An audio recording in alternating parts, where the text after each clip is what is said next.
ओम अज्ञानतिमिरन्धस्य ज्ञानाञ्जनशलाकया चक्षुरुन्मीलितं येन तस्मै श्रीगुरुवे नमः। नमो ओं विष्णुपदाय कृष्णप्रेष्ठाय भूतले श्रीमते भक्तिवेदान्तस्वामिनिति नामिने।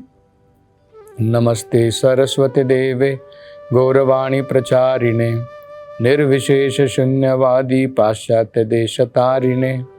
जय श्री कृष्ण चैतन्य प्रभु नित्यानंद श्री अद्वैत गदाधर श्रीवासदि गौर भक्तवृंदा।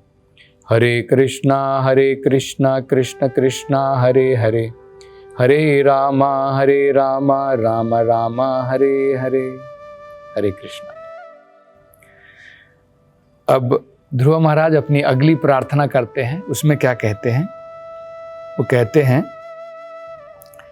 या निर्वृतिस्तनुभृतां तव पाद पद्मा ध्यानात् भवज्जन कथा श्रवणेन वा स्यात् स ब्रह्मणि स्वमहिमानि अपि नाथ मा भूत् किं तु अंतकाशिलुलितात् पततां विमानात्।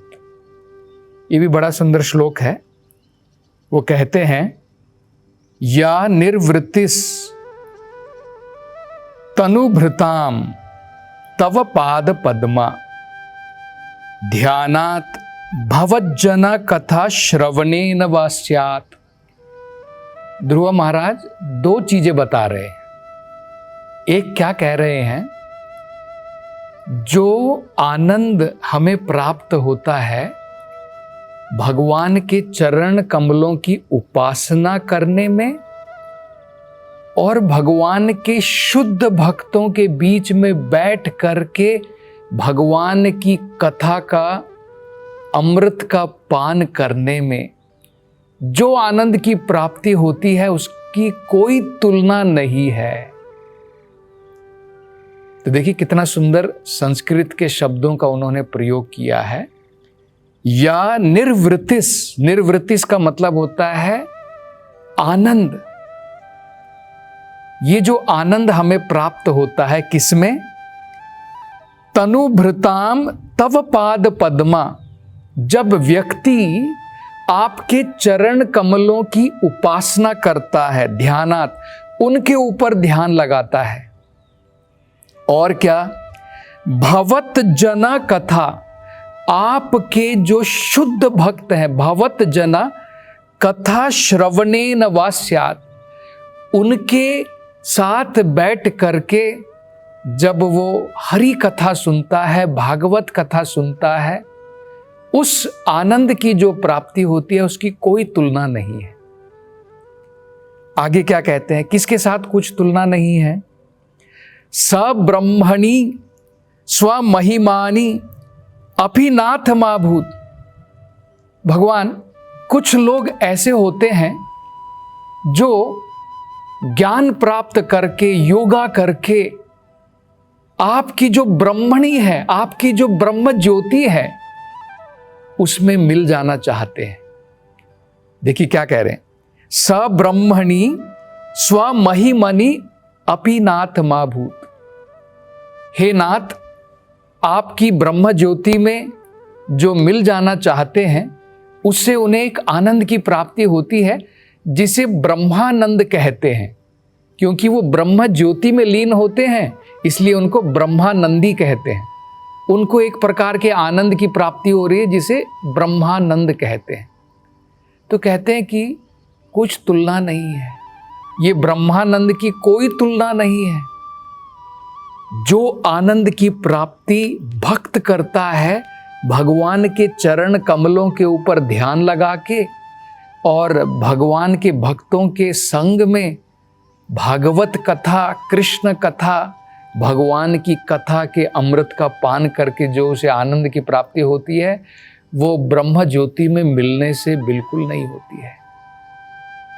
और क्या कहते हैं देखिए, किम तु अंतकाशी लुलितात पतताम विमानात्।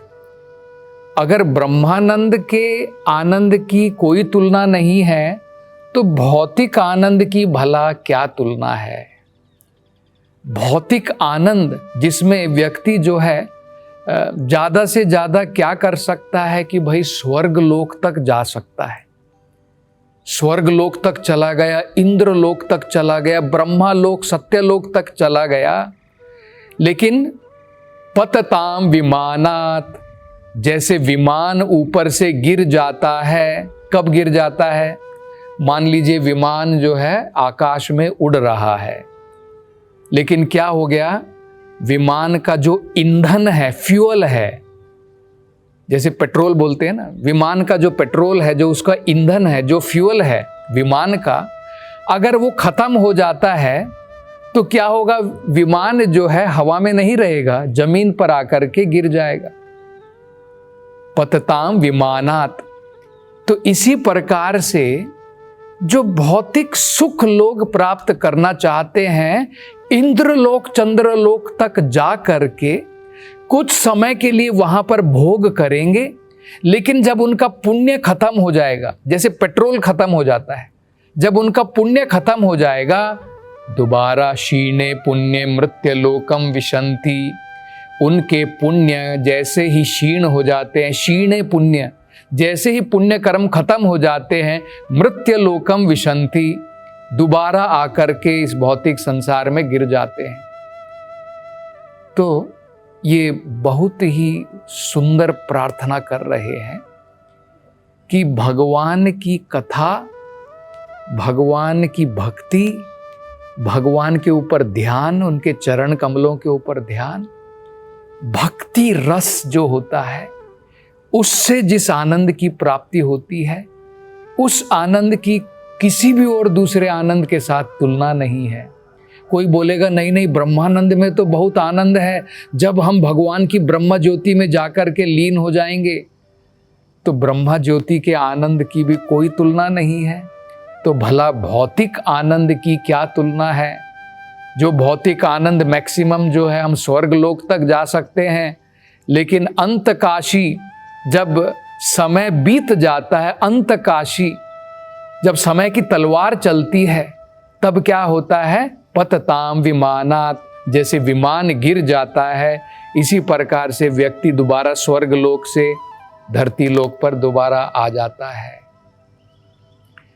तो 3 प्रकार के आनंद हो गए। देखिए, एक हो गया भौतिक आनंद, एक हो गया ब्रह्मानंद, एक हो गया भक्ति के रस का आनंद।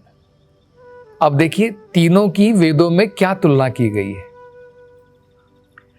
बताया जाता है, एक उदाहरण दिया जाता है इसको समझाने के लिए।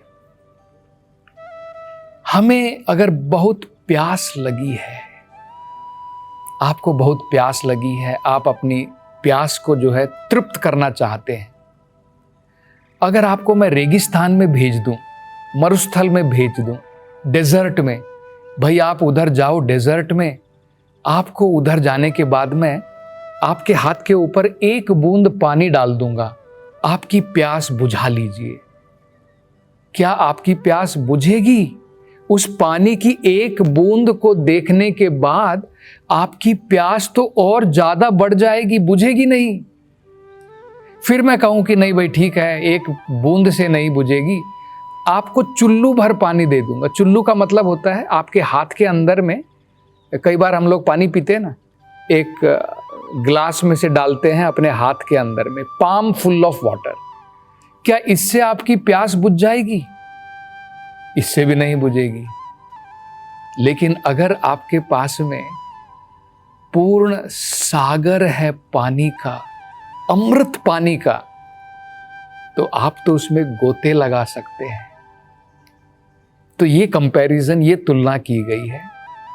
भौतिक आनंद जो इन इंद्रियों के द्वारा प्राप्त होता है, उसकी तुलना की गई है रेगिस्तान में, मरुस्थल में एक बूंद पानी के बराबर।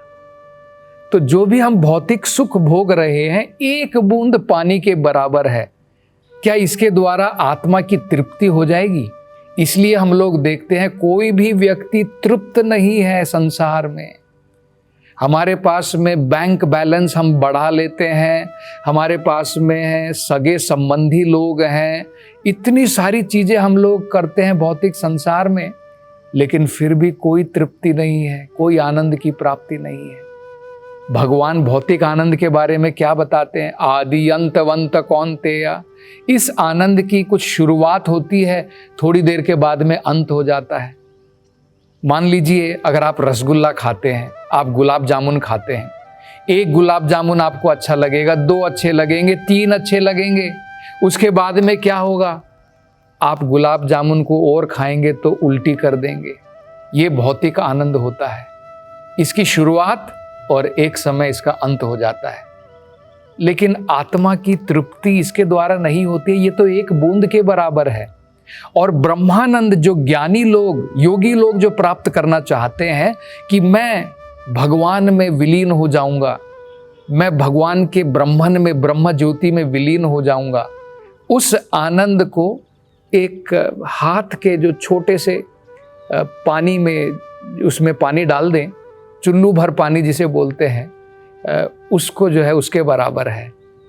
और भगवान की भक्ति का जो आनंद है उसे क्या बताया जाता है? उसे भक्ति रसा अमृता सिंधु। भक्ति का जो रस है वो अमृत है और सागर के बराबर है। सागर तो जनरली बढ़ता नहीं है, लेकिन अमृत होने के कारण भक्ति रस हमेशा बढ़ता रहता है। तो ये जो है कंपैरिजन किया है। तो भगवान की भक्ति का आप सोच सकते हैं, इसलिए कहा जाता है कि भगवान के भक्तों के बीच में बैठ करके ही हम भगवान की कथाओं का आनंद प्राप्त कर सकते हैं। और अगली कथा में वो कहते हैं, अगली अपनी प्रार्थना में वो क्या कहते हैं? वो कहते हैं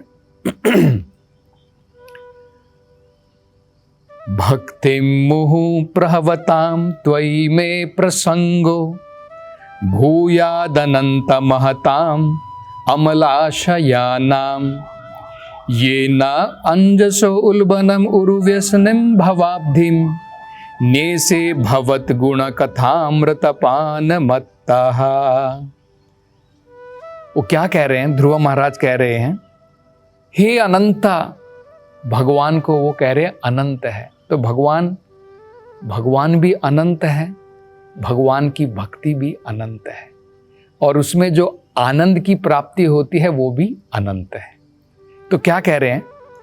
हे अनंत भगवान, कृपा करके मेरे ऊपर ऐसा आशीर्वाद प्रदान कीजिए। मुझे भौतिक आशीर्वाद के आनंद की कोई जरूरत नहीं, क्योंकि इससे पहले उन्होंने बता दिया भौतिक आनंद क्या होता है, बूंद के बराबर है, और संसार से मुक्ति की प्राप्ति क्या है, एक चुल्लू भर पानी के बराबर है। भक्ति क्या है? भक्ति जो है पूरे अमृत के बराबर है और अमृत का सागर है। तो इसलिए अब वो क्या इच्छा कर रहे हैं? अब नहीं कह रहे हैं कि ये भगवान, मैं आपके पास में आया था, मेरे पिताजी से बड़ा मुझे सिंहासन चाहिए, ब्रह्मा जी से भी बड़ा सिंहासन चाहिए। आए तो वो उसके लिए थे, लेकिन अब क्या कह रहे हैं? देखिए, अब वो दूसरा कुछ कह रहे हैं। वो कहते हैं कि हे भगवान, मुझे ऐसा आशीर्वाद प्रदान कीजिए कि जो भक्त लोग 24 घंटे आपकी भक्ति में लगे हैं, वो बिल्कुल बहती हुई नदी के बराबर हैं। देखिए, बहती हुई नदी में हमेशा फ्रेश ताजा पानी होता है। आजकल तो नहीं है, आजकल दूसरी बात है, गंदे नालों का पानी भी उसमें मिला देते हैं। अन्यथा जैसे अगर आप देखेंगे हिमालय से जो नदी निकलती है, गंगा नदी, अगर आप ऋषिकेश में जाएंगे, हरिद्वार में जाएंगे, तो आप देखेंगे कि बहुत शुद्ध जल है। बाद में हमारे गंदे नालों का पानी हम उसमें मिला देते हैं, वो दूसरी बात है। अन्यथा जो बहती हुई नदी है उसका पानी हमेशा ताजा होता है। तो कहते हैं कि भगवान, मुझे ऐसे भक्तों का संग प्रदान कीजिए जो बहती हुई नदी के बराबर हैं, जिनमें हमेशा फ्रेशनेस है, भगवान की भक्ति में उन भक्तों का संग मुझे प्रदान कीजिए। और क्या कह रहे हैं? तो कह रहे हैं कि जिस प्रकार से नदी बहती है उस प्रकार की नदी में मैं भी गोते लगा सकूं। और वो कहते हैं ये जो आपके जो भक्त जिनका मैं संग चाहता हूं, ये कौन है? अमलाशमा नाम, जो पूर्ण रूप से अमल हैं। अमल का मतलब, मल का मतलब होता है गंदगी, जिनके हृदय में कोई गंदगी नहीं है। अब हमारे हृदय के अंदर में तो लोभ है, काम है, तो हमारा संग करके व्यक्ति जो है आनंद की प्राप्ति नहीं कर पाएगा। लेकिन वो भक्त जिनका हृदय बिल्कुल शुद्ध है, निर्मल है, और जिनकी भक्ति बिल्कुल नदी के बराबर बह रही है, फ्रेश, उन भक्तों का संग मुझे प्रदान कीजिए, यही मेरी अभिलाषा है। तो और आगे वो क्या कहते हैं?